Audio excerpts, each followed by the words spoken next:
Olá, sou o Dr. Max Ferreira e sejam bem-vindos ao Domos da Baixada, que é o podcast que traz o melhor da Baixada Fluminense. O nosso compromisso é apresentar as histórias, as conquistas, a cultura dessa tão rica, dinâmica e, posso dizer, formosa região. Esse é o nosso primeiro episódio. Em cada episódio teremos diferentes convidados trazendo diferentes temas. E vocês vão poder reparar, através desses convidados, que a Baixada Fluminense é formada por pessoas bonitas, interessantes e muito inteligentes. Se você faz parte, você mora na Baixada Fluminense ou tem curiosidade sobre essa região, aqui é o lugar. Juntos vamos aprender e valorizar aquilo que a Baixada Fluminense tem a oferecer. Novamente, sejam bem-vindos ao Domos da Baixada. Olá, meu nome é Giovanni Vargas. Para a gente iniciar a nossa primeira conversa no nosso canal aqui, a gente está com uma pessoa incrível. Ele se chama o professor Antônio Augusto. Ele é um dos diretores do Museu Vivo do São Bento aqui de Duque de Caxias. Professor, a gente queria poder ouvir um pouco sobre o senhor, sobre a história do senhor, sobre como o senhor conseguiu chegar lá no museu e contar um pouco sobre essa transformação do museu aqui para Caxias. Obrigado, Max e Giovanni. Primeiro eu quero dizer que estou muito honrado de vocês terem me convidado. Obrigado. Eu não sou nem bonito, nem muito inteligente, mas estou muito honrado. Sou um morador da cidade da Baixada, muito orgulhoso, e estou muito honrado de ser o primeiro convidado aqui. Me parece que é isso, né? Exato. Sim, exatamente. Muito feliz, muito obrigado. Bem, eu sou o professor Antônio Augusto, como o Giovanni acabou de me apresentar. Eu sou um dos diretores do Museu Vivo de São Bento, né, junto com a professora Marlúcia Santos de Souza. Sou professor de escola pública, estou inclusive em final de carreira, falta um ano e meio para minha aposentadoria. Sou morador aqui da cidade há 61 anos, acabei de fazer 61 anos agora, dia 7 de agosto. Nasci e fui criado no Dr. Laureano e me formei em História na minha amada FEUDUC. E vai aqui uma dica, a FEUDUC é um capítulo interessante para vocês discutirem aqui no Domos. Né? Obrigado. Porque é uma instituição de ensino, a mais antiga da Baixada Fluminense, que dos anos 70 aos anos 80 formou os professores da Baixada Fluminense. E hoje em dia, infelizmente, está destruída pelo crime e pelo descaso. Mas, pulando isso, me formei em História, me tornei professor de escola pública na rede estadual. A primeira escola foi a Escola Municipal Minas Gerais, no Primavera. E depois ingressei nas redes municipais do Rio de Janeiro, do município do Rio de Janeiro, e onde fiz uma longa carreira no município de Duque de Caxias. Trabalhei durante anos no Colégio Expedicionário aqui de Araújo, na Vila São Luís. E, ultimamente, eu divido a minha tarefa de dirigir o Museu Vivo de São Bento com uma contribuição que eu dou na Escola Municipal Santa Luzia, no Parque Equitativo, que tem um belíssimo trabalho de educação inclusiva, educação para surdos, um negócio assim, que eu fiquei encantado. Um tempão que eu não estava dando aula, eu estava só dirigindo o museu. Aí, a convite da direção, há uns 3 anos atrás, a professora Adriana, que é a mãe de minha filha, eu retomei essa tarefa de professor. Eu sempre gostei. E fico muito encantado com a experiência lá do Santa Luzia. Então, entre a minha primeira informação e agora a última, tem uma longa carreira de experiências e contribuições. Mas a grande riqueza dessa minha carreira é estar com pessoas como vocês, contribuir com iniciativas como essas que vocês estão fazendo, que de fato é isso. De fato é isso, Max e Giovanni. A gente precisa oferecer à nossa região esse espaço onde a região possa refletir sobre si mesma e possa louvar suas virtudes sem deixar de falar dos seus problemas, mas de uma maneira assim, de uma maneira correta, de uma maneira lúdica, de uma maneira responsável. Então, eu acho que é o caminho e, mais uma vez, obrigado por terem me convidado. Na verdade, nós que agradecemos, né, o senhor ter aceito esse convite. Você ia falar alguma coisa, Giovanni? Sim, eu quero saber tudo sobre o museu. Ó, o Max, quando ligou para mim, fazendo contato, disse que nós teremos 4 horas de gravação para me falar sobre a primeira parte do museu. E as outras 4 horas faríamos, né, na semana que vem. Então, mas eu vou tentar resumir isso em alguns minutos. Né? Então, Max e Giovanni e amigos que estão nos assistindo. O Museu Vivo do São Bento, como o nome diz, é um museu. Né? E o foco do Museu Vivo do São Bento, o objeto a qual o Museu Vivo do São Bento se debruça, é a história e a cultura da Baixada Fluminense. Porque o Museu Vivo do São Bento é o resultado de décadas anteriores de esforços que foram feitos por pesquisadores e instituições menores, boa parte delas nascidas na FEUDUC, no Departamento de História da FEUDUC, que lançaram-se essa tarefa de conhecer a história profunda da Baixada Fluminense. Foi o Departamento de História da FEUDUC nos anos 90, que eu tive a honra de ajudar a construir, que deu início a essa tarefa de olhar para a sua própria região e dizer, nós precisamos conhecer a nossa história. O Departamento de História da FEUDUC, ele formava, como o nome diz, professores de história, que estudavam as histórias universais, e a gente, um belo dia, a gente entendeu esse contrassenso. Né? Você forma um professor que fala de Revolução Francesa, que fala da história dos Estados Unidos, da grande história nacional, das milhares de experiências históricas no mundo, e não falavam de nós mesmos, né? Da nossa gente, do nosso território. Então a gente começou a se dedicar a recolher essa história, sistematizar e aprofundar. Nós não somos a primeira geração a fazer isso, não. Houveram gerações anteriores que a gente elogia muito de ter mantido acesa a chama da história da Baixada e da cidade. A partir daí, algumas experiências foram construídas com essa intenção de preservar essa história, institutos, a criação de uma associação que vale a pena vocês conhecerem, que é a Associação de Professores e Pesquisadores de História CLIO, que foi formada dentro da FEUDUC, com ex-professores, ex-alunos, hoje pesquisadores, inclusive internacionalmente renomados. Olha que orgulho, né? Nós aqui na FEUDUC, não apenas na história, mas nos outros cursos da FEUDUC, estou falando da história especificamente porque ela estive, a gente formou homens e mulheres como nós, como eu e vocês, que hoje em dia são grandes pesquisadores. A CLIO foi construída para manter essa unidade de atuação, aprofundar essa atuação e se dedicar ainda mais à história da Baixada. Depois a gente ajudou a modernizar o Instituto Histórico da Câmara Municipal de Duque de Caxias, criamos a ASAMI, Associação de Amigos do Instituto Histórico. Deixo um abraço aqui à professora Tânia Amaro, que é diretora do museu, uma das heroínas do povo da Baixada Fluminense. Eu falo isso, ela fica morrendo de raiva de mim. Né? Uma grande amiga, uma outra sugestão, me permita estar pautando vocês aí, claro, mas se vocês quiserem, fica à vontade. O Instituto aqui do lado, pertinho, né? Vale a pena até um dia, se vocês quiserem visitar, posso fazer o contato da Tânia com vocês. Seria ótimo. E aí a gente ao longo dessas décadas foi fazendo as conexões, até que um belo dia, essa rede de esforços de pesquisadores, de pequenas instituições, se tornou potente o suficiente para cobrar do poder público, que é a grande sacada, Marcos e Giovanni.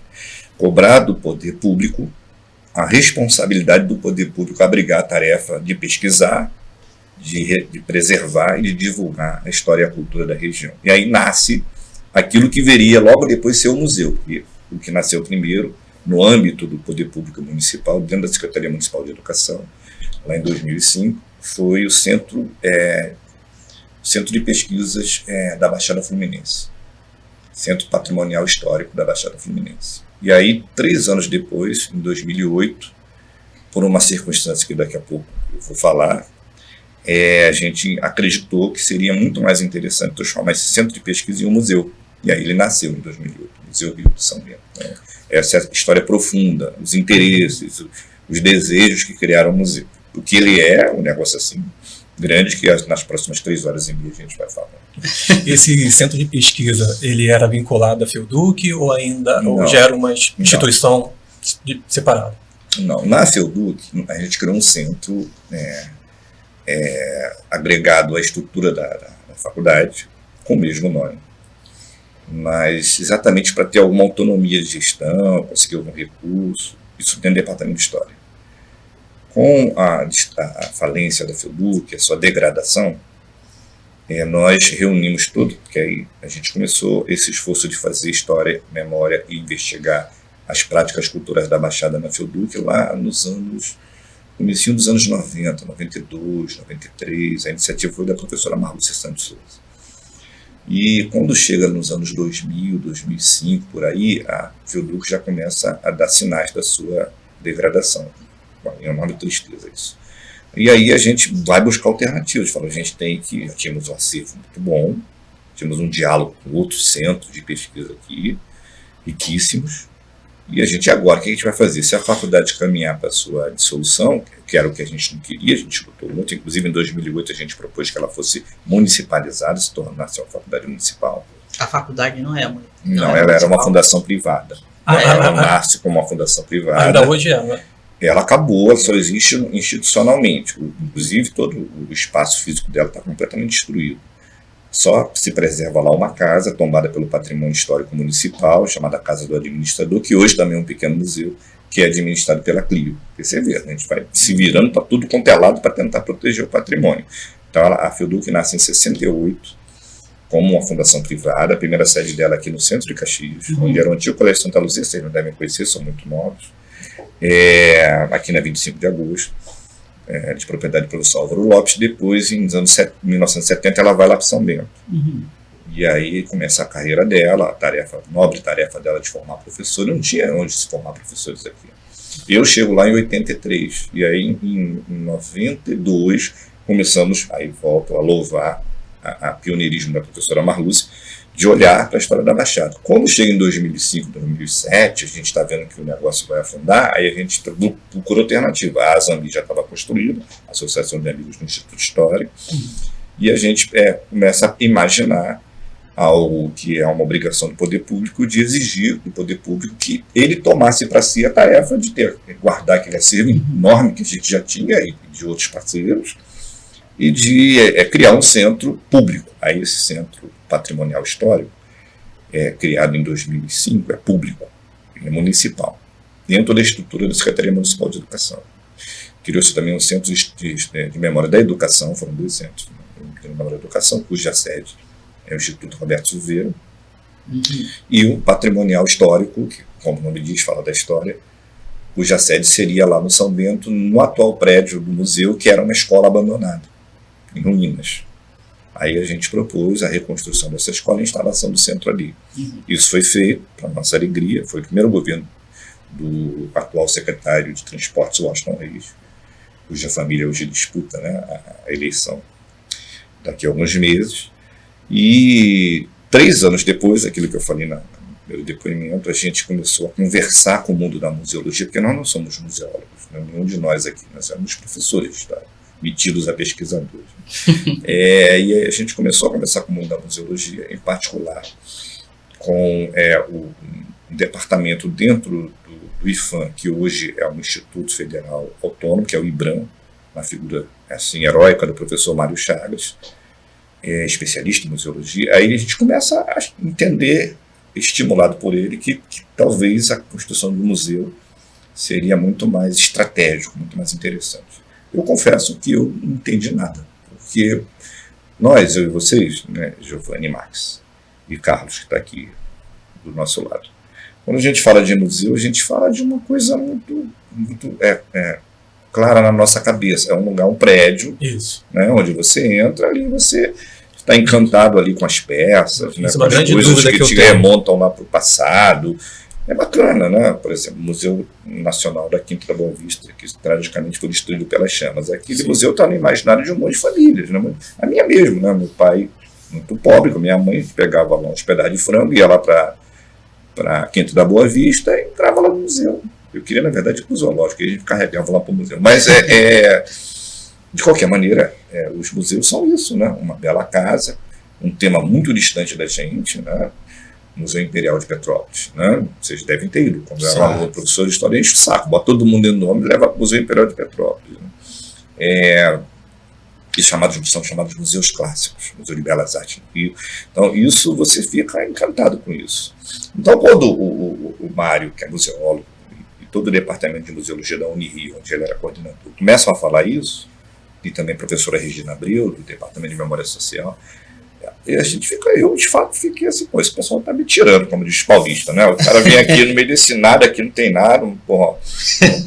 E, pô, eu tô falando de centro de pesquisa, o cara tá falando de museu, né? Aí depois eu fico me convencendo daquilo, nessa nova abordagem da museologia, que hoje eu estou absolutamente encantado, mergulhado até o pescoço na tarefa de constituir novos museus com esse perfil, que é chamada museologia social, cujo Museu Vivo de São Bento é um dos centros nacionais e internacionais dessa nova museologia, que é um museu dedicado ao território onde ele está e às lutas da sua gente. Então você usa toda a estratégia, toda a tecnologia, toda a beleza do mundo museal para chamar atenção para suas lutas, para suas belezas, como vocês citaram, né? para os seus problemas. Então o museu vira esse lugar de encantamento, mas também de contribuição para a luta social e cidadania. Aí fechou, aí eu de fato fiquei bastante apaixonado por isso. Eles são chamados também de museus comunitários. E como eles são museus assim, de um território, é que a grande diferença, porque aquela ideia nossa original de um museu é uma casa, né? É um espaço fechado, os chamados museus comunitários, como o nome diz, são das comunidades. Portanto, eles são territoriais. Você anda pelo bairro, pelo local, e ali você é apresentado para aquela bela luta daquele território conectado com a herança nacional, com a herança internacional. Um dos mais famosos, vocês devem ter ouvido falar, foi criado no mesmo ano que a gente foi criado, é o nosso irmão de luta, é o Museu da Maré. Não sei se vocês conhecem o Museu da Maré. Vale a pena vocês visitarem, depois ver. Não, só de nome. Ele é atrás da Escola Bahia ali, ó. Tem a Escola Bahia na beira da Brasil. Logo depois ali. Você precisa entrar na maré lá dentro. A gente fica meio apavorado na maré. Não, e a gente, apesar daquelas milhares e milhares de famílias trabalhadoras lá, no estigma da maré. Não, e o Museu da Maré foi criado exatamente para isso, para mostrar que aquela comunidade, por trás desse estigma, dá uma beleza radiante. A família de minha esposa é de lá, então lá tem pessoas realmente incríveis. Legal. Então, os museus são para isso, né? Para mostrar essas pessoas incríveis, esses lugares incríveis, essas experiências incríveis, sem abandonar a ideia de enfrentar os problemas, porque a gente também não pode estar romanticamente preso à ideia de que tudo é bonito. Né? Senão, para que serve, né? Tá bonito, então deixa do jeito que tá. Deixa assim. Né? Então, esse digamos assim, é o perfil museal do Museu Vivo do São Bento. Mas nós já temos 2008 para agora, tem o quê? Quanto tempo faz a vocês que são de matemática, faz para mim aqui. 2018 é 10. 18, 19. Mais 6 aí, 16 anos, né? Não é mais. Deixa essa assim. Matemática para mim. Deixa assim. Né? De qualquer maneira, é um longo tempo. E aí, Giovanni Bax, o Museu Vivo do São Bento, ele vai primeiro se espelhar nessas experiências que ele conheceu, o Museu da Maré, o Museu de Favela no Pavãozinho, o Museu Sankofa na Rocinha, o Museu da Cultura Maranhense, o Museu Boi-Bumbá em Jericinó. São lugares assim onde a gente não pode imaginar que existe um museu. Né? Então a gente vai se espelhar nesses amigos e vai ajudar a construir outros museus. Aí criou-se uma federação, uma parceria chamada REMUS, Rede Estadual de Museologia Social, que congrega no Rio de Janeiro 28 museus comunitários. Aqui na Baixada são 5. Qual Caxias são 3. os outros museus daqui, da Baixada, o senhor sabe? Ou que tem alguma relação com a de São Bento, talvez. Sim, aqui Caxias é a capital dos museus na Baixada. A gente tem 7 museus em Caxias. Mesmo? Você vê, essa eu não sabia. Não, também não. Né? 2 espaços museais e 5 museus. Vamos lá ver se eu lembro. A gente tem o Museu da Taquara, o Museu Duque de Caxias, que é o mais antigo, de 1976, que ele foi criado, coisa de ser um museu clássico, da figura do Duque de Caxias. Né? A gente tem bem depois a criação do Museu Vivo de São Bento, que é o Museu Vivo de São Bento, agora já nos anos 2000. Pouco depois a gente tem o Museu de Ciência e Vida aqui, no centro de Caxias, né, que é onde é o antigo fórum, que são 3. Né? A gente tem o Museu Vivo da Capoeira em Nova Campina, uma experiência muito legal, né, da tradição capoeira. Vale também convidar a tradição capoeira para vir aqui, essas lideranças. A gente tem o Museu Casa do Administrador, dentro da FEUDU, que é o mais novinho, que é o Caçula. E a gente tem o Espaço Museu da Câmara Municipal, que tem a mesma idade do Museu da Taquara, mas não chega a ser um museu, mas é um espaço museal. Então ele é tratado como tal, né? Ali na Câmara Municipal, no subsolo, que é a sede do Instituto Histórico de Duque de Caxias, onde funciona a ASAMI, a Associação de Amigos do Instituto Histórico. Ali é um espaço museal. E tem um pequeno museu que eu não conheço em Parada Angélica. Eu preciso conhecer, que é um museu dedicado à homenagem a um frade. Estou tentando lembrar o nome dele aqui. Eu sempre esqueço. Que a própria comunidade resolveu homenagear, né, e criou um pequeno museu de homenagem a esse padre que ali congregou durante muitas décadas, né, esses padres antigos. Então, a comunidade homenageou. Então, sim, ele convivia ali com o pessoal da Os museus sociais desse conjunto que eu te falei são 3. O Museu Vivo de São Bento, o Museu Casa do Administrador e o Museu Vivo da Capoeira. Na Baixada você tem outros. Experiências muito legais. A gente tem lá em Cerâmica, em Nova Iguaçu, o Museu de Arte e Cultura Urbana, que é o chamado Museu BXD, que é o Museu da Tradição Hip Hop. Muito legal, coisa assim, cara. Eu fiquei fascinado quando os meninos me chamaram lá para ajudar a construir. Eu vou falar aqui o que eu falava para eles. Eu tenho um preconceito estético com hip hop. Eu achava que horror, entendeu? Pô, que coisa chata, que saco, entendeu? Mas não era moral. O preconceito era estético, eu não gostava. Eu gosto de pagode da raiz. Mas aí, cara, eu fui lá conversar com os caras, eu fiquei completamente apaixonado, sabe, pela riqueza da cultura hip hop, sabe, a música e a dança, o grafite, são as intervenções urbanas, e os caras apaixonados, homens e mulheres, todas as idades, meninos e meninas, e a gente ajudou a criar um museu lá, que eles chamam de apelido de BXD,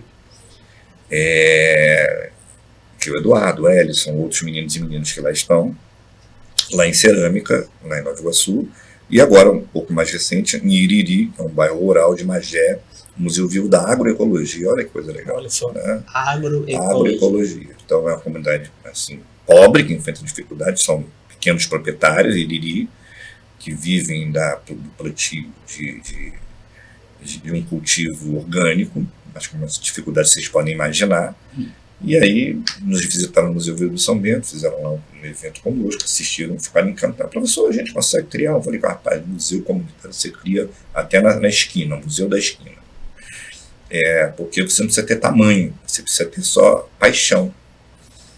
E um objeto que tem a ver com o espírito do museu comunitário, que é você discutir o seu território, discutir sua luta, discutir sua comunidade. Então, a gente tem isso aqui na Baixada, lá no estado são 28. E o Museu Vivo de São Bento, como ele é um dos mais antigos, ele agrega mais experiência, ele tem mais estrutura, porque ele é público. Então, ele acaba virando um grande paizão desses museus, um grande padrinho desses museus, como nós fomos apadrinhados lá atrás pelo pessoal da Unirio, pelo pessoal do Mário, pelos amigos da Maré. Então, é uma troca. Né? Então, teve uma grande referência de Vocês outros moram museus. no Pilar, Sim, né? no Pilar. Pois é, o Pilar cabe um museuzinho no Pilar, né? Bonitinho, o Pilar tem história? Bastante história. Tem. O que a gente precisa é agrupar pessoas como professor para dar direção.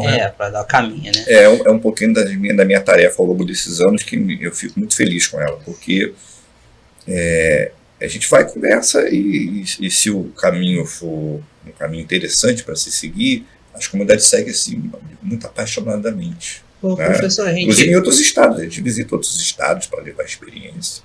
Bem legal isso. Inclusive, a gente tinha conversado, você falou que estava findando essa carreira, né? De professor. Mas o senhor ainda vai continuar lá no museu? Não, pois é, olha que legal, falando no Museu do São Bento, como é que ele é diferente. Então, lá em 2005, quando a gente estava preocupado em aplicar essa experiência ao acervo e exigindo que o poder... Porque a palavra é essa mesmo, você tem que exigir do poder público. Né? Porque é a tarefa do poder público. A gente não quer só comida, não quer só bebida, a gente quer diversão e arte. E quer museu. É claro que essas coisas têm escalas de prioridade, evidentemente. Mas o fato de faltar o pão não significa dizer que você não tem que ter arte. Você tem que ter. É o governo que se vire. Ele recebe os nossos impostos para isso. Né? E o nosso município não reclama de recursos. São 540 milhões por mês de arrecadação. Por mês. É o segundo mais rico do estado. Do estado do Rio de Janeiro. Né? Com esse volume. É por isso que o pessoal se acaba na eleição para ser prefeito e vereador dessa cidade.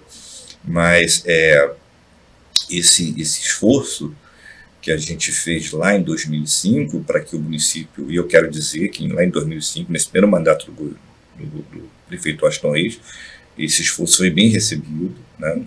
pelos setores da Secretaria de Educação, da Secretaria de Cultura, que entenderam que era interessante, acabaram abrigando esse esforço. Depois, ao longo do governo do Washington e dos outros governos, isso teve altos e baixos, né?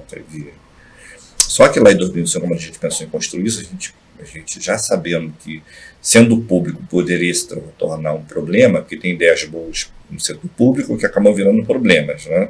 A gente criou uma arquitetura para proteger o museu. Por isso que a gente está lá até agora. Então, ele é público, mas ele tem um concurso para você ser diretor do museu. De 2 em 2 anos você tem um concurso, que na verdade é um concurso, mas é uma aclamação pública.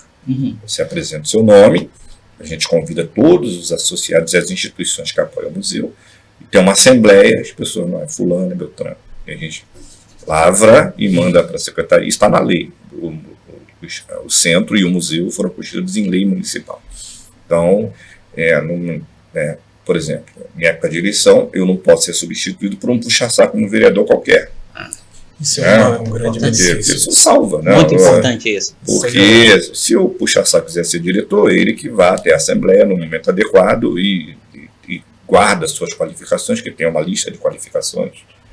Né? Não posso pegar uma pessoa que não conheça de se tornar um diretor.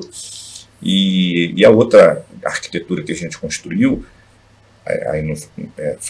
o museu ele é gestado por 3 instituições, ele é administrado por 3 instituições, 3 da sociedade civil e 3 do governo. Então não é apenas o governo tem a obrigação legal de provê-lo, e às vezes prover, às vezes não, tem que se virar nos 30, mas tem 3 instituições da sociedade civil que acompanham isso. Uma delas é a Clio, que foi a proponente lá em 2005. A Clio propôs a criação do museu. E aí outra coisa interessante, a gente propôs a criação do museu dentro de uma pauta sindical do nosso sindicato, o CEP. Né? Talvez seja o único museu do Brasil que foi criado por uma pauta sindical. Né? Então a Clio, que foi a proponente, é uma desses membros gestores, o próprio CEP, o próprio sindicato, outra curiosidade, e a ASAMI, Associação dos Amigos de História. Porque é essa comunidade de pesquisadores e de apaixonados pelo patrimônio que está ali defendendo. Do outro lado da mesa, da gestão, você tem a Secretaria Municipal de Cultura, a Secretaria Municipal de Educação e a Secretaria Estadual de Educação. Aí você construiu uma governança equilibrada, né? Você não tem dono, você faz o debate, você cobra as obrigações. O que o município oferece? O espaço, que era uma antiga escola, reformado, a manutenção do espaço, a água, a luz, né? E que também esbarra em problemas às vezes, e a manutenção da equipe. Eu sou professor público do município, então eu estou no museu, servindo o museu. A minha matrícula está servindo o museu. Essa experiência que eu falei para vocês do Santa Luzia é uma hora extra que eu faço lá. Então, mas a minha matrícula está no museu. A professora Marlúcia é professora do Estado, então a matrícula dela está a serviço do museu. Um acordo funcional, e outros companheiros que estão a serviço do centro histórico, que é o professor Arilson, o professor Paulo Pedro, o professor Nielson, a professora Flávia, a professora Rosenilda, uma equipe de 7 ou 8 professores que deveriam ser uns 15, porque a demanda é muito grande, e o nosso compromisso básico, além de pesquisar, guardar, é fazer formação nas escolas, porque nós somos chamada escola patrimonial. A gente tem direção, tem professores, mas não tem aluno. Quem são os nossos alunos? São os alunos das outras escolas. Então as escolas agendam e a gente recebe a criançada. Passa lá um dia, faz uma formação, aí você tem um roteiro de visitação, e aí as escolas ou fazem um roteiro todo, ou escolhem um pedaço, é toda uma dinâmica. Né? E essa autonomia preserva. E o terceiro elemento, que eu acho que isso que é o que preserva mesmo, é que a lei diz que não tem cargo de comissão. Não tem cargo de comissão no museu. O diretor, o professor, o pesquisador que está lá, ele vem com a matrícula dele. Você não ganha mais. Isso também talvez nos preserve, porque não estou satanizando os cargos de comissão, acho que eles são necessários em alguns momentos, né? Mas nós sabemos como é que funciona esse mecanismo. Né? Em particular, quando vai chegando perto da eleição. Bota o cara lá e dá lá um cargo de comissão para ele, lá no museu não tem. Então você vai com a tua matrícula. Legal, isso é importante. Acho que deveria ter em toda a área pública. A gente, inclusive, quando vai para os debates sobre política pública de cultura, A gente leva essa experiência e as pessoas ficam bastante entusiasmadas com essa ideia, né, desse trio de providências que a gente tomou para fazer a gestão do museu. Agora, não são maravilhas, tem um monte de problema. Dependendo do governo, você tem recursos que não são enviados, o museu sofre muito com manutenção, né? O prédio do museu tem dificuldade para fazer a obra, porque tem determinadas documentações necessárias e que a prefeitura às vezes não nos dá, então a gente fica preso. Tanto é que a gente criou uma outra salvaguarda, que é uma associação de amigos do museu. A associação de amigos do museu tem seu CNPJ próprio, então ela faz os acordos necessários para fomento, quando é possível, emendas parlamentares, editais públicos, doações, vem tudo pela associação. Aí eu não preciso passar um sufoco dentro da estrutura de governo. Né? Esperar só um caminho, tem um outro caminho que é uma prática dos museus de uma maneira geral. Isso a gente aprendeu com os outros museus. Existem suas associações, porque aí eles podem estar conversando com os financiadores de uma maneira mais autônoma. Mas dá uma dor de cabeça danada, né? Porque são prestações de conta, cansativo, mas é uma tarefa interessante. O museu que presta conta ou associação? Associação. É o CNPJ dela que presta conta. Né? Então, e são amigos, como o nome diz, amigos do museu. Então, são pessoas que gostam da gente, então a gente não vai fazer algo que prejudique essas pessoas. Né? A gente, nos últimos anos, a gente conseguiu algo em torno de 3, 4 milhões passando por dentro da associação para fazer aquilo que o museu precisa e mais. O museu serve de guarda-chuva para os outros museus menores. Como os outros museus menores não têm essa estrutura, então os recursos que chegam a gente distribui para os museus menores. Que bom, muito bom. Solidariedade. A gente tem agora uma emenda terminando agora a emenda do deputado Glauber Braga, que são as tais sinalizações que eu estou falando com vocês aqui, né, que vão ficar no território, e já temos 3 outras emendas negociadas para chegar no museu. Mas aí fica uma parte no museu e a gente reúne os demais companheiros dos museus comunitários ou outras instituições que às vezes nem museus são, mas são do território, gente que está no sufoco, e a gente vai e faz essa parceria. Muito bom, parabéns lá para o museu, muito incrível. O senhor disse que uma das missões que o museu possui é discutir as necessidades da comunidade, né? Sim. Só pode comentar algumas conquistas ou lutas que vocês... No nosso caso ali no São Bento, a grande luta é a luta da defesa ambiental do território, que tem como grande enfrentamento o poder paralelo das milícias. O São Bento, como a nossa cidade, vocês sabem disso, infelizmente, está infestado por esses poderes paralelos. E ali era uma área... Quando eu cheguei na FEUDUC em 1983, vocês dois não eram... nem o desejo dos pais de vocês, que nem se conheciam, e aquilo ali era uma área, assim, uma cobertura vegetal muito bonita, uma área verde, bonita mesmo. E, naturalmente, com a expansão do uso do solo urbano no município, ali o segundo distrito, depois do Gramático, acabou virando alvo de ocupação. Lamentavelmente, como é que é a história da nossa cidade, eu escrevi um livro sobre isso, é a história de ocupação irregular. De ocupar terras, tomar terras, de matar por terras. Né? Isso não é de agora. E o São Bento começou a ser destruído. Logo depois você tem um pilar, que é outra área muito bacana, no meio tem a Cidade dos Meninos, que é quem estava falando sobre a poluição química ali. Então toda aquela área ali começou a ser devastada por esse desejo de ocupar território e fazer fortuna com isso. Repito, não é de agora. O que aconteceu agora é que isso se instrumentalizou na mão desses grupos criminosos chamados milícias. Né? E esse pessoal tem uma dinâmica de ganhar dinheiro, que nós sabemos qual é. E para tentar proteger o São Bento, nos anos 90, se não me engano, agora não tenho certeza, criou-se uma área de proteção ambiental. Foi nos anos 90, foi no governo Zito. Primeiro governo Zito, não lembro qual foi. Criou-se uma área de proteção ambiental, uma APA, para garantir a sobrevivência do resto de mato de animais que estavam lá. E dentro deles um rico patrimônio histórico, a Fazenda São Bento do Iguaçu, agora recentemente a descoberta desses sambaquis, que são sítios arqueológicos, enterramentos humanos de 4 mil anos de idade. Né? Vocês viram no site do museu? Ali mesmo, né? Sim, no fundo do São Bento. 4 milhões de idade. Com esqueletos humanos lá. E aí a grande pauta do Museu Vivo do São Bento, através do estudo da história da Baixada e da cidade, é fazer a defesa do que sobrou desse espaço ambiental degradado e do patrimônio histórico e cultural que está lá dentro. Agora, uma luta terrível agora, porque os governos mais recentes, Alexandre Cardoso, Washington Reis e também o governo Zito, vão olhar para o segundo distrito e vão ver ele como área de ocupação industrial. Vamos botar a gente, vamos arrumar dinheiro ali. E as milícias vão continuar fazendo o que elas fazem, invadindo o território e construindo lotes e vendendo, ou seja, destruindo. Aí o Museu Vivo do São Bento acaba virando esse grande regulador, o que é uma relação tensa. Não é uma relação fácil, tanto com os grupos criminosos quanto com o governo, porque o governo não quer a gente lá perturbando, entendeu? Falando, pode fazer aquilo. A grande luta agora é preservar uma área chamada Quilombo do Bomba, que ele tinha um quilombo. E a gente está tentando criar um parque estadual ali. Mas, cara, pelo amor de Deus, é uma luta assim insana. Insana, né? Insana.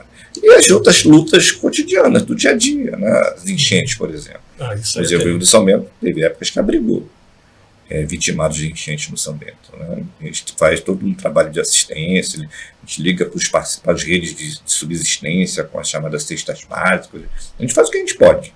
Né? Então, porque o museu comunitário é isso, essa que é a beleza do museu comunitário. Né? Ele está a serviço da comunidade. Né? Vou dar uma pergunta, o senhor lembra que passava a linha do trem ali? Sim. Tinha uma pequena estação ali, não vou chamar de estação, tinha uma parada no São Bento. No São Bento teve uma parada, lá no fundão mesmo. Mas esse trem vinha de onde?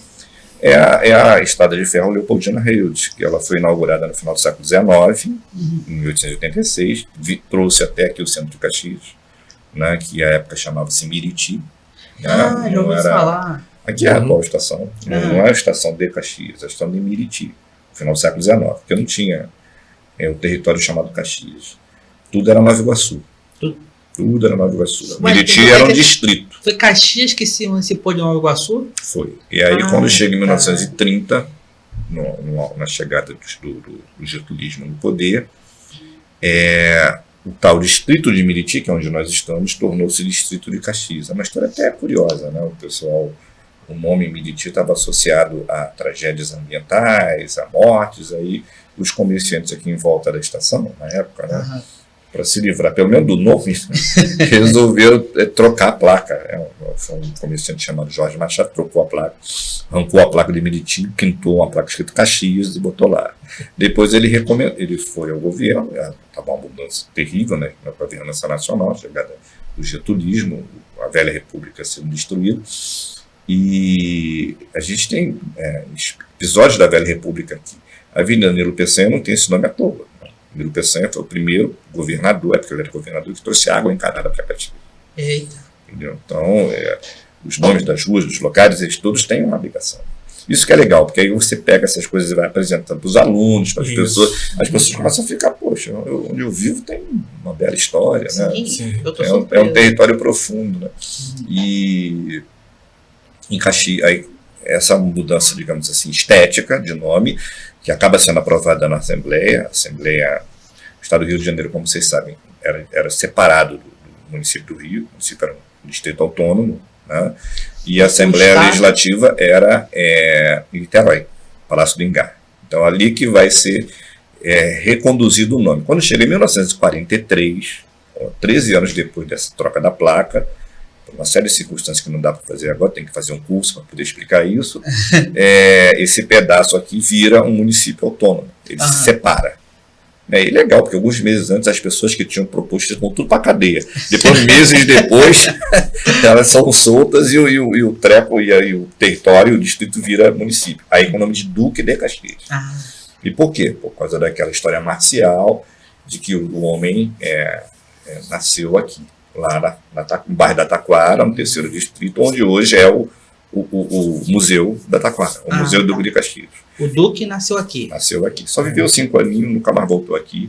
E por causa disso, em 1943, para homenagear essa figura emblemática, na época ele estava se tornando o patrono do Exército Brasileiro. Né? A figura dele histórica estava se afirmando dentro do Exército como patrono. Então, para dar aquela puxada e ficar uma coisa assim, né, mais sei lá, né, bonita, marcial, né? Entendo. Então vamos colocar. Agora a grande contradição nós somos uma cidade negra e feminina. Somos uma cidade preta. A gente conhece. E uma cidade feminina. Uhum. E a gente homenageia um monarquista branco escravocrata. Né? Isso é pauta para agora?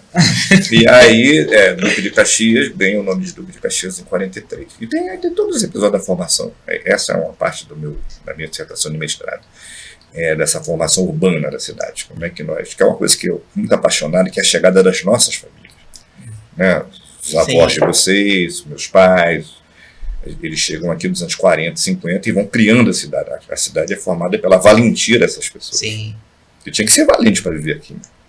Pai, mãe, avô e avó tinha que ter para criar aquela filharada. Então, e vieram de todos os cantos do Brasil. Se a gente tocar muito nesse assunto do Duque de Caxias, é capaz do povo querer trocar o nome da cidade. Né?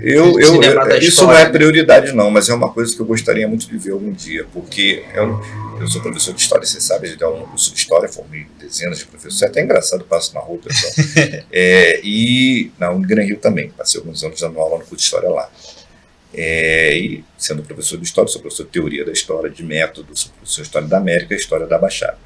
E aí a pergunta é inevitável, né? O pessoal, professor, mas o Duque de Caxias, o que você acha? Eu conheço a biografia do Duque de Caxias, conheço toda a dinâmica do nome dele, da vida dele. E aí, mas aí, professor, ele é bom, ele é ruim? Eu falei, pô, cara, a história não é bom, não é ruim, a história são interesses constantes. E aí vem a pergunta, mas afinal, ele é herói ou não é? Sim, o Duque de Caxias é um herói, mas não é meu herói. Ele é herói de algum segmento que não é o meu. Né? Então, ele era herói para a época, né? Não, ainda é um herói. Mas é um herói que não é meu. Talvez não seja de vocês. É um herói para o segmento dele. Né? Ele é um herói. A figura do herói é aquele que estampa qualidades únicas que orienta a formação moral e política de um determinado segmento. Isso é o herói. Então, ele é um herói da lógica militar. Sim. Né? Por exemplo, ele era um estrategista brilhante. Uhum. Se o Duque de Caxias tivesse sido um oficial do exército americano, europeu, o nome dele era universal, porque ele era um estrategista brilhante, né? E um líder assim incontestável. O pessoal chama de general de gabinete, né? Ele não era de frente de batalha, mas ele era Mas aí, para que me serve isso? Não? Serve para a nação, serve para a tradição militar. Não estou desprezando isso, não. Acho que é por aí. Agora, a gente entendeu. Por que a minha cidade, que é uma cidade negra e feminina, aqui deu o nome de quartel, deu o nome de algum lugar, ele vai morar em Macaé. A vida dele se resume lá para o lado de Macaé. Né? Na verdade, a vida dele é a vida da capital do Império. Com 5 anos ele vai para lá. Faz toda a carreira dele. Ele é filho de um homem que batiza a principal avenida aqui da nossa cidade, que é o Brigadeiro Luiz Alves Lima, Brigadeiro Lima e Silva, que é essa grande avenida aqui, que foi governante do Brasil. O Brigadeiro governou o Brasil na primeira regência, quando o imperador era menino, tinha 5 anos de idade, alguém tinha que governar, o Brigadeiro governou. Então, o Duque de Caxias é uma família poderosa, ele não é qualquer coisa, né? Então ele faz uma carreira, de fato, e aí repito, né, vamos respeitar isso. Há todo um discurso duríssimo em relação ao Duque de Caxias com as matanças da Guerra do Paraguai, as matanças principalmente da repressão das rebeliões negras no Pará, a Balaiada, onde ele ganha o título de Conde de Caxias, né, porque é na cidade de Caxias que ele sufoca a rebelião violentamente. E quando ele vai para Farroupilha, que é uma rebelião de branco, o papo lá é outro. Né? Há violência lá também, na Farroupilha. Tá? Mas o papo é outro, diferente.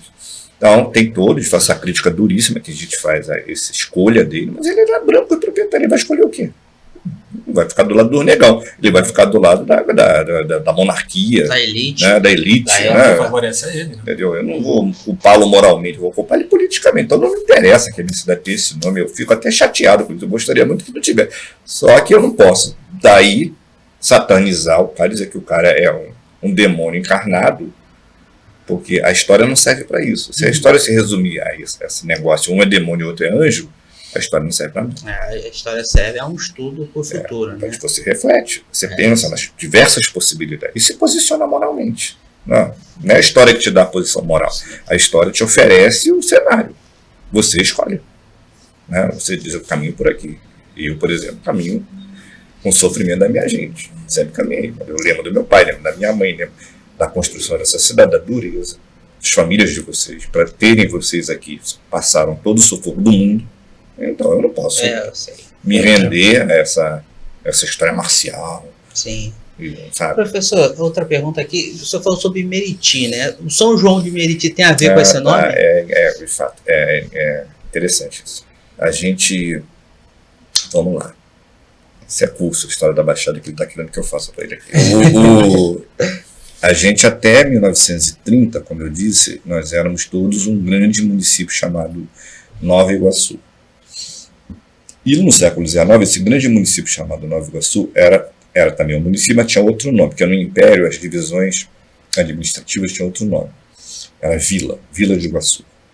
Então a gente tinha 3 grandes vilas aqui, onde hoje é a Baixada Fluminense. A Vila de Iguaçu, que somos nós, São João do Meriti, Caxias, Belfor Roxo, Nova Iguaçu, Mesquita, Queimados. A gente tinha a Vila de Magé, que onde hoje é Magé Guapimirim, que é inclusive a mais antiga, é o segundo município mais antigo do estado do Rio de Janeiro, é Magé. O primeiro é a capital, depois Magé. E no meio, que não existe mais, tinha um outro município que durou 70 anos, o município de Estrela, que é onde hoje fica o terceiro distrito, o segundo distrito, Santa Cruz, Taquara, e Bongaba, que é o 8º distrito de Magé. Isso no século XIX formou um município. Era lá que tinha um porto? Famosíssimo Porto de Estrela, que era o porto fluvial mais frequentado em todo o país, né, que agora é ruína, dá vontade de chorar quando você vai lá, é ruína, né? Então, por conta desse porto, por causa do acesso às Minas Gerais por ali, depois ao café, isso torna aquele pedaço um município. Então, você tinha 3. Quando chega no final do 19, Estrela desapareceu, uma parte vem para cá, para Iguaçu, outra parte fica lá em Magé, e Vila de Iguaçu vai ficando. Chega a República, em 1989, mantém-se o grande município, mas muda de nome, não é mais Vila de Iguaçu, agora é município de Nova Iguaçu, porque o centro de Nova Iguaçu mudou. Onde hoje é o centro de Nova Iguaçu, na Vila de Iguaçu não era ali, era em Tinguá, na beira do Rio Iguaçu, porque o pessoal se deslocava para o barco.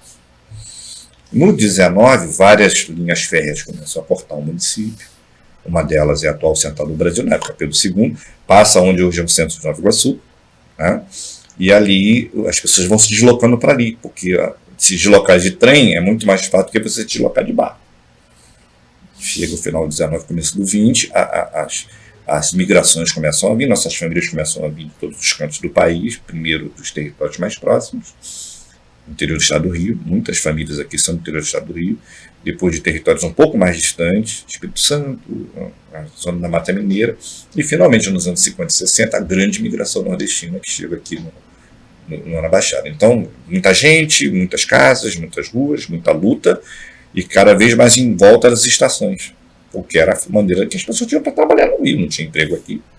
Nova Iguaçu tem uma história peculiar, porque tinha plantação de laranja. Nova Iguaçu foi a maior produtora de laranja do Brasil nos anos 40 e 50, exportadora de laranja.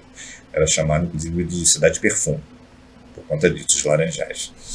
E volta que eu dei para chegar em Meriti. Aí, quando você chega nas primeiras décadas do século XX, os anos 20 e 30, esses lugares que estão enchendo de gente querem se separar, porque os impostos estão em tudo para Nova Iguaçu. No nosso caso aqui, eu tinha um casario aqui em volta da estação, estou de Meriti, por causa do rio Meriti, que é pertinho. Ali onde hoje é a estação, e onde é a Praça do Pacificador, aquilo era um pântano de águas que vinham do rio Meriti. Eram 3 metros mais baixo. Um pântano. Tanto é que quando foram furar aquele mergulhão que teve ali, se os caras tivessem estudado a história da cidade, não faziam aquela besteira, porque você furou 1,5 metros, faz água para tudo quanto foi lá, deu nos acuda até hoje. Sim, é uma dificuldade, né, para poder lidar com aquilo. Era uma tensão lá.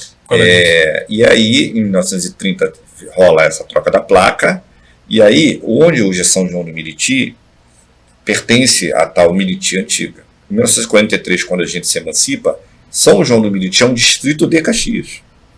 O município de São João do Meriti é um distrito chamado Meriti. E nós viramos um distrito chamado Caxias, e os dois formam um município de Duque de Caxias, em 43. Em 1947, São João do Meriti se emancipa de nós.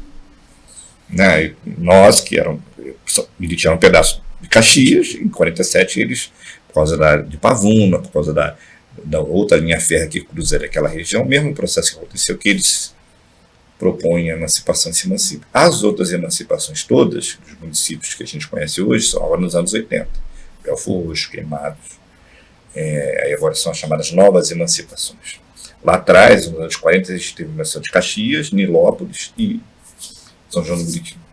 Essas emancipações, elas aconteciam por falta de desejo de ter uma Câmara Municipal onde pudesse empregar os parentes e fazer com que os recursos dos impostos tecnicamente pudessem ser usados aqui. É nobre isso, mas acontece que não rola, né? Uhum. Não rola, né? O cara quer uma Câmara Municipal para chamar de sua. O mais famoso duque caxiense, da velha geração, que é o Tenório Cavalcante, o primeiro cargo político dele foi vereador de Nova Iguaçu. Lá que ele se elege vereador.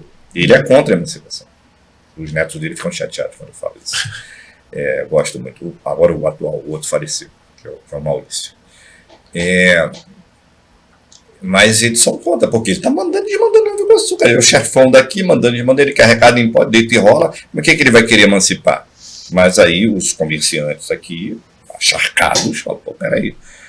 E aí a ideia nobre não, vou deixar de pagar imposto, eu vou pagar aqui. Aí eu uso, né, para melhorar a minha cidade. Aí acontece o que nós sabemos, né, infelizmente, né, porque aí a mecânica do poder municipal faz o dinheiro ir para o bolso da galera e não. Para onde deveria ir. Agora você tocou num ponto aí que eu achava que o Tenório Cavalcante ele atuava aqui nessa região de Duque de Caxias. É aqui que ele atua aqui, a vida dele é aqui, ele foi candidato a governador, perdeu a eleição de governador por pouquíssimos votos e morreu jurando que tinha sido roubado. Perdeu um pouquinho, quase que ele vira governador. Ele perde para o irmão do Roberto Silveira, o Badeguer Silveira. O Roberto Silveira morre de acidente de carro, 10 anos, e que era o candidato a governo. E ele, Tenório, quase ganha a eleição. Tem um filme muito legal, O Homem da Capa Preta, Sérgio Moraes, muito legal, vai pegar no YouTube. Nós temos um cineclube que a gente apresenta esse filme de vez em quando.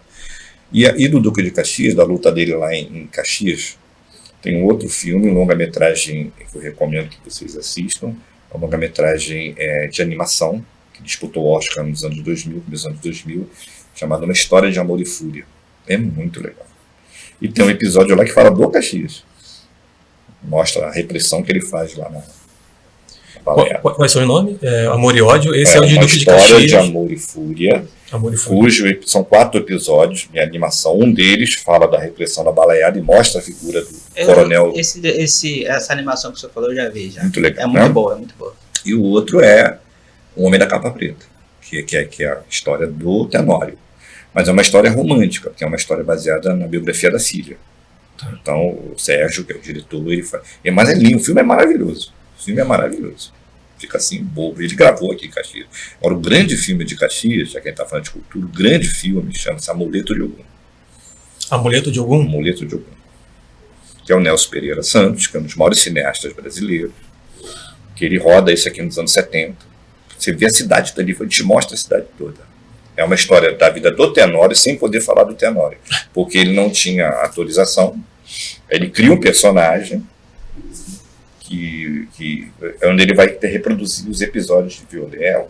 A estética dele é uma estética diferente. Ele está acostumado com essa estética americana. A estética do Nelson é a estética do cinema novo brasileiro. Então você tem que habituar a sua visão.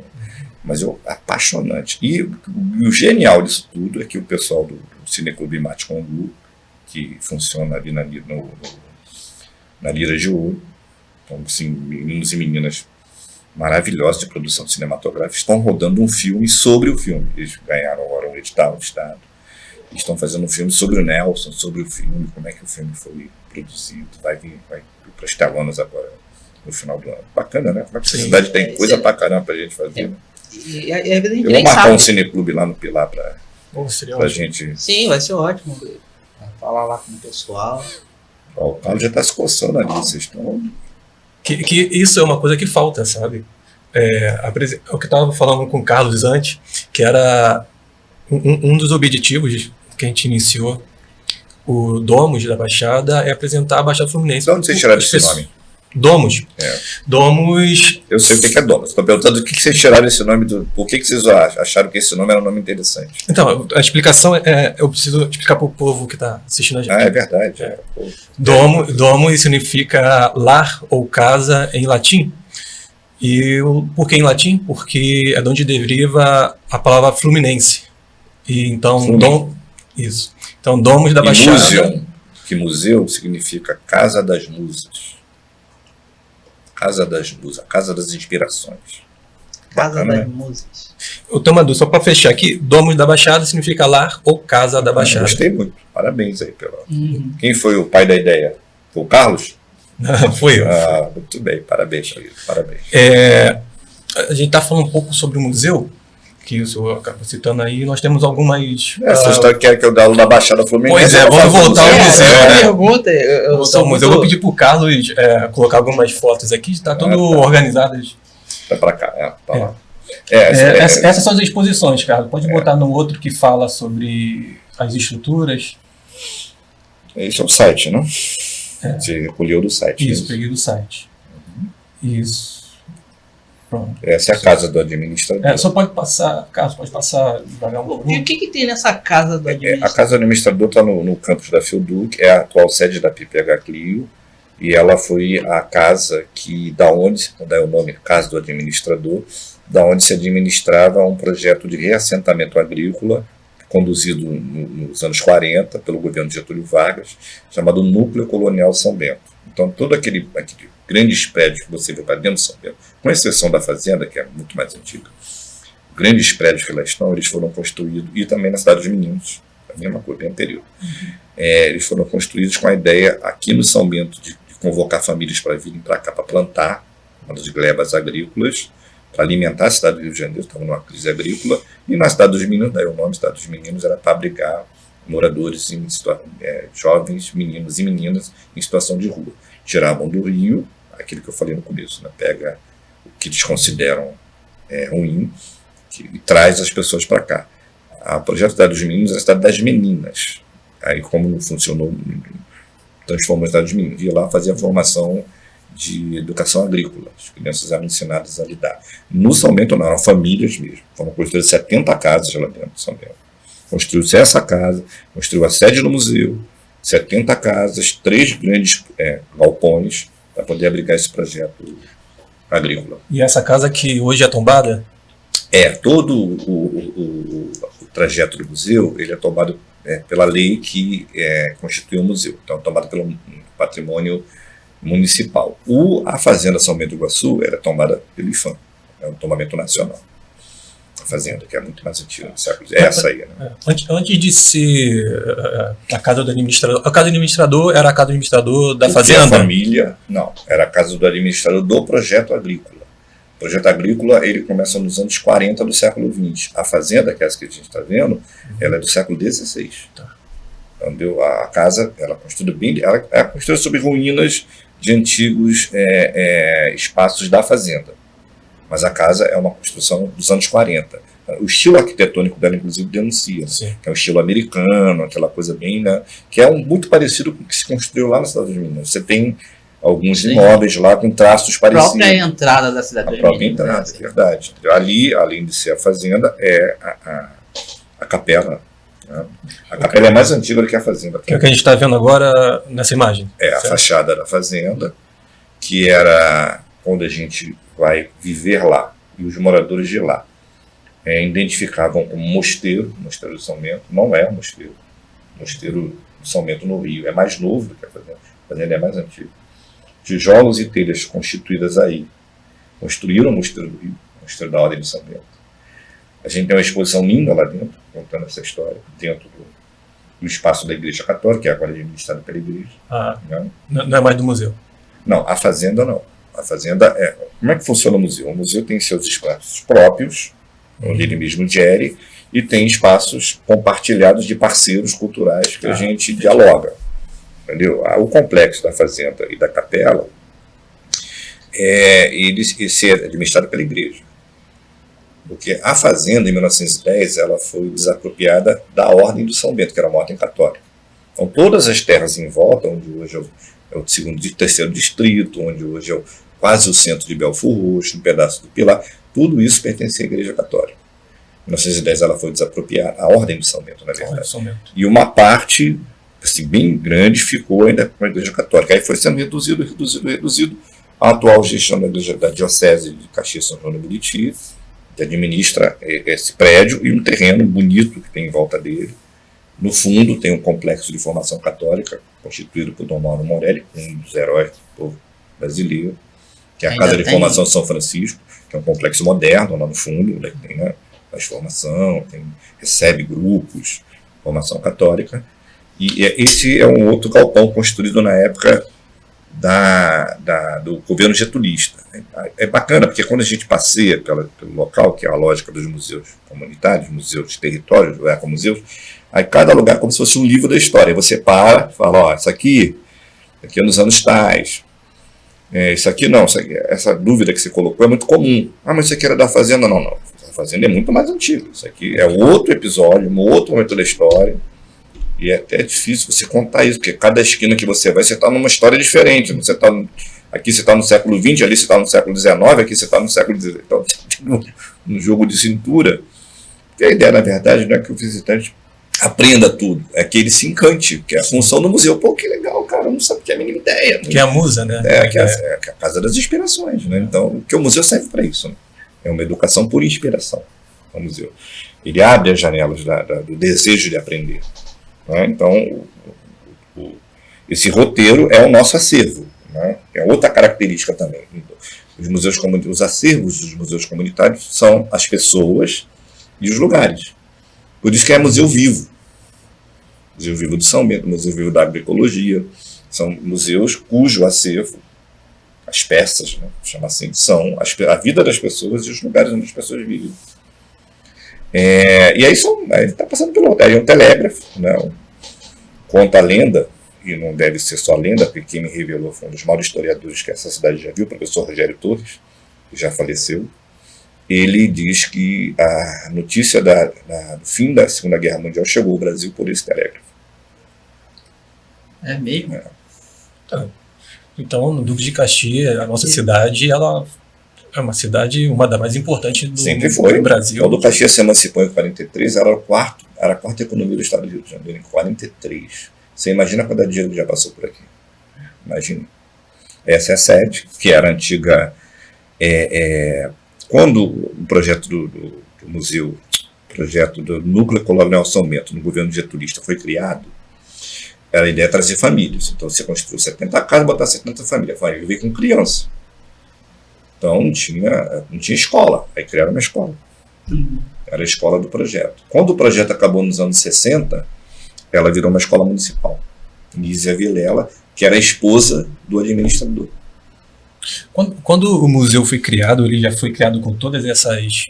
A ideia já existia, porque no curso de História e nas experiências anteriores a gente já andava, já fazia todo esse trabalho de pesquisa. Então já tinha uma pegada de fazia essa aí a Marluz até brinca, já éramos um museu sem saber.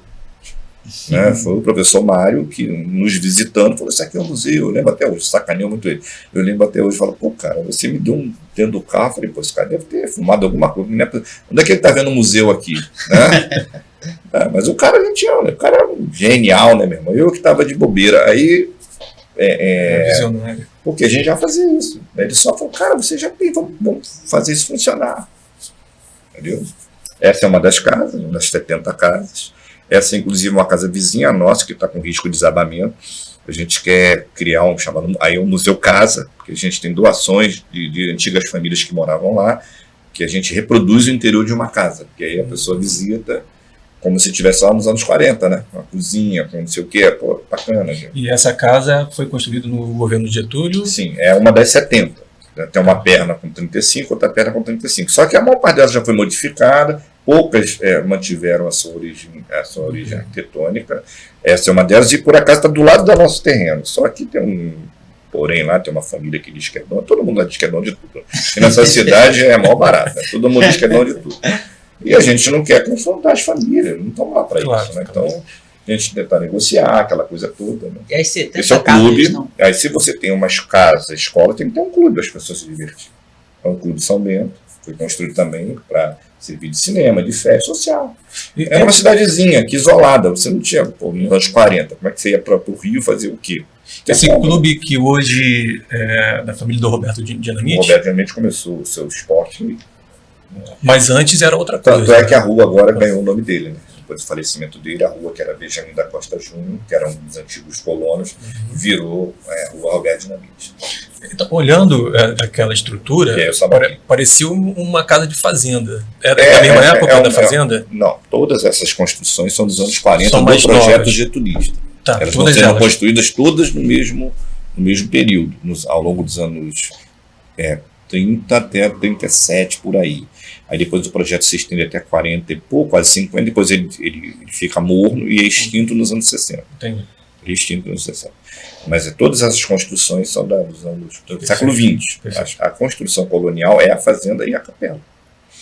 Elas são antiquíssimas. Elas são, talvez, uma das poucas. Eu estou lembrando de São Gonçalo, tem no Recôncavo da Guanabara, que é o fundo da Baía de Guanabara, talvez seja uma das poucas de em pé do século XVI, do Brasil. Então é importantíssima a fazenda. E estava para cair. Uma luta infernal para poder fazer reforma nela. A gente comia uma luta de mais de 50 anos. Eu era aluno do curso de graduação. A gente começava a lutar em defesa dela. Há alguns anos ela começou a receber investimento, mas deu uma parada, porque cometeram um erro técnico lá. E eu não gosto nem muito de falar isso, porque quem está conduzindo são amigos da Igreja Católica. E aí tem que ter essa habilidade também de não deixar os amigos, né, numa situação difícil. Então é riquíssimo, né, o patrimônio ali do São Bento, administrado pelo museu, e aquilo que eu falei para vocês, o museu não é dono desses 12 pontos de visitação. Alguns o museu administra. Com grande dificuldade, como o Sambaqui, como aquelas tulhas que passou ali, grandes. Uma delas já caiu, inclusive, uma daquelas grandes armazéns. Caiu? Tem tempo? Caiu. A gente não conseguiu manter. Outros não, são de parceiros que a gente faz uma espécie de uma coordenação. E a ideia da sinalização, depois de quase 20 anos que a gente conseguiu o raio da sinalização, é exatamente para que o visitante comum saiba, porque quando ele está com a gente fala, mas quando não está. Não, a sinalização é por isso. Eu preciso fazer um comentário aqui sobre a última foto que não foi do site do museu, foi tirado de uma exposição chamada Caxias Verde, Olhares de Encantamento, do professor Filipo Tardim. Filipo trabalha conosco lá, é o nosso companheiro, é formado em literatura, mas um apaixonado pela história da cidade, um ambientalista muito apaixonado. Então ele está conosco lá. É um dos nossos companheiros da equipe do museu e é um fotógrafo maravilhoso. E tem uma exposição muito boa, exatamente essa Caxias Verde. Essas exposições elas podem ser levadas até as comunidades, tá? Lá no Pilar, por exemplo, se tiver um local que possa abrigar para as pessoas conhecerem, essa e outras, a gente empresta a exposição. Legal. Só para fechar, professor, você pode falar só um pouco, um resumo sobre o Sambaqui, que é um nome que muitas pessoas não conhecem. Então, o Sambaqui é um nome tupi-guarani que significa montanha de conchas, um lugar cheio de conchas. E para a gente que vivia lá nos anos 80, quando eu era aluno, e para a maior parte da comunidade, era um mistério que aquelas conchas estavam fazendo no meio do nada, né? Porque no fundo do São Bento era um matagal no meio do nada, eram pequenas trilhas, era um grande mistério.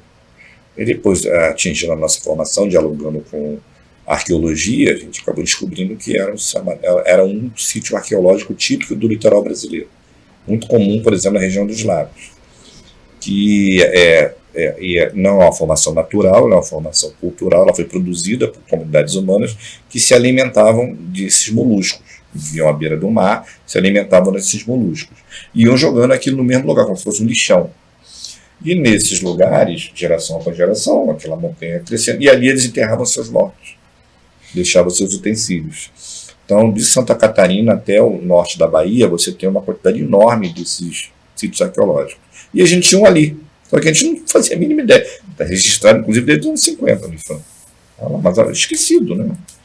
No curso de História da FEUDUC, bem no começo do curso, lá nos anos 90, a gente tinha uma atividade esportiva, era uma corrida rústica, e uma das meninas que resolveu disputar a corrida, minha aluna era de História, Marcele Mandarino, ela viu aquelas conchinhas. E ela estava fazendo um curso com uma professora de arqueologia, que a gente convidou para dar um curso na FEUDUC, foi uma semana, 3 sábados. Aí ela pegou e levou a professora identificou, mas são sítio arqueológico. Foi com ela lá dentro, identificou, foi no IFAM, recuperou o registro e a gente descobriu que a gente tinha esse tesouro secular. Porque esse tipo de sítio arqueológico, como eu disse, ele abriga enterramentos humanos. E então a gente voltou até lá para tentar preservar, porque o bairro estava começando a crescer, as pessoas estavam fazendo casa, se fizesse casa ali por cima, meu amigo, já era. Né? Sim. Aí, uma das outras belezas da luta do museu, a gente fez uma campanha, tentando lembrar o ano que foi isso, acho que foi 2001, a gente fez uma campanha chamada SOS Sambaqui, onde a gente pediu aos parceiros do movimento social, dos sindicatos, das escolas, até criancinha com moedinha, eu dava aula no Aquino de Araújo, as crianças fizeram os cofrinhos, para a gente comprar o terreno. Porque o poceiro, que era dono do terreno, queria vender para fazer casa em cima. Pô, a gente podia usar a legislação, tá? Os sítios arqueológicos são protegidos por legislação federal. De usar a Polícia Federal para que vai fazer isso. Não atrapalha a vida do senhorzinho, nem a inimizade para mim dentro do bairro onde eu queria chegar. Então a gente acabou comprando o sítio, aí ficou mais um tempão para arrumar uma grana para fazer escavação. Porque se não tiver um sítio arqueológico na casa de vocês, não vão escavar não, tá? Porque isso é crime, né? E aí você tem que contratar uma equipe, a gente demorou uma renca de tempo para poder arrumar recursos e apoio, e uma equipe que veio numa outra riqueza patrimonial e cultural da nossa Baixada Fluminense, que é o Instituto de Arqueologia Brasileiro, IAB. O IAB tem mais de 60 anos, o IAB é um dos institutos de arqueologia mais respeitados do mundo. E você sabe onde é que é a sede do IAB? Não. No bairro de Santa Teresa, em Belfor Roxo. É mesmo? É um dos institutos de arqueologia mais respeitados do mundo. Belfor Roxo tem esse tesouro. Em Santa Teresa é um bairro muito sofrido, com muita dificuldade. O IAB, inclusive, tem grandes dificuldades. O professor Neymar, que já está velhinho, que foi meu professor da minha primeira pós-graduação, escreveu um livro sobre isso. Eles enfrentam uma dificuldade muito grande lá. Eles têm um acervo riquíssimo, maravilhoso. É um dos institutos mais, o Neymar, um dos arqueólogos mais respeitados no mundo.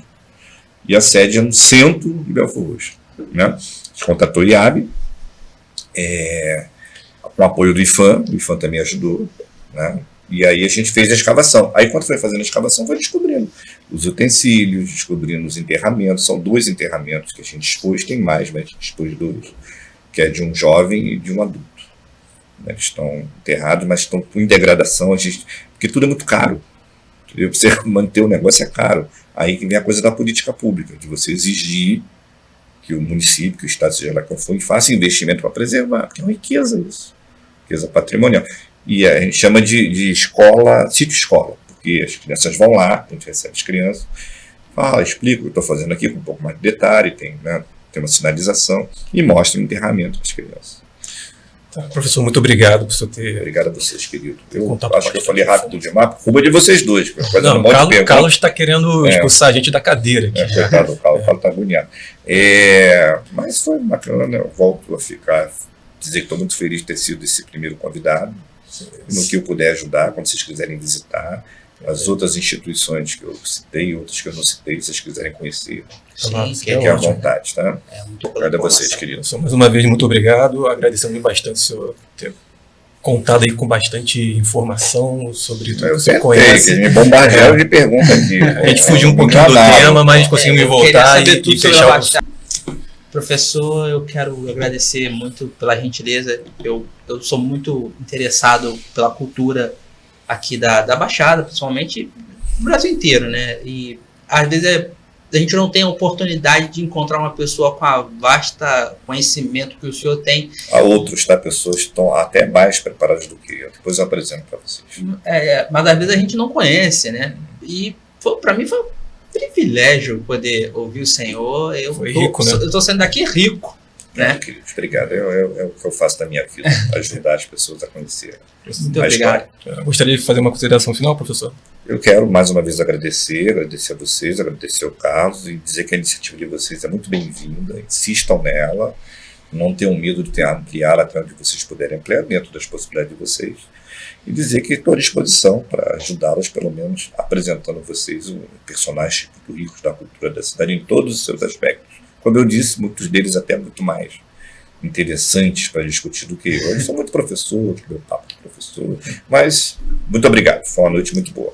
Perfeito. Esse tema que a gente fugiu para falar sobre a história da Baixada Fluminense é um tema super bem-vindo. Eu gostaria muito de ter. Tem um curso de 8 horas para fazer isso. Perfeito. Então, gente, final do vídeo, muito obrigado. Até o próximo. Não esqueça de curtir esse vídeo e nos seguir no Instagram e no YouTube. Tchau, um grande abraço. Muito obrigado. E aí...